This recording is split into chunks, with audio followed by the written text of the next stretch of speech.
काल पुण्यामध्ये एका हरामखोराने स्वतःला ओबीसीचा तथाकथित नेता समजणारा नवन्या चिलटमारे याने मराठा समाजाच्या मुलीबद्दल अतिशय अश्लाघ्य टीका केली, अतिशय हीन दर्जाचं वक्तव्य केलंय।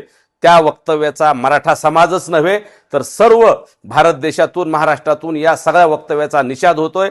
आम्ही सुद्धा सगळे या वक्तव्याचा जाहीर निषेध करतो आणि नवन्या वाघमाऱ्या उर्फ चिलटमाऱ्या याच्या तोंडात जिभेत शिस ओतलं पाहिजे आणि याला टकमक टोकावून ढकलून दिलं पाहिजे, तरच अशा या प्रवृत्ती आपल्या महिलांचा सन्मान करतील। या महाराष्ट्रात छत्रपती शिवाजी महाराजांनी महिलांच्या बाबतीत कसं वागावं, कसं बोलावं याचं एक आदर्श उदाहरण घालून दिलंय आणि याच महाराष्ट्रात नवन्यासारख्या अवलादी शिवाजी महाराजांच्या आणि महापुरुषांच्या विचाराला तिलांजली देत असतील तर या महाराष्ट्रात अशा अवलादींना हद्दपार त्यांना महाराष्ट्रातून केलं पाहिजे, ही आमची सरकारकडे मागणी आहे।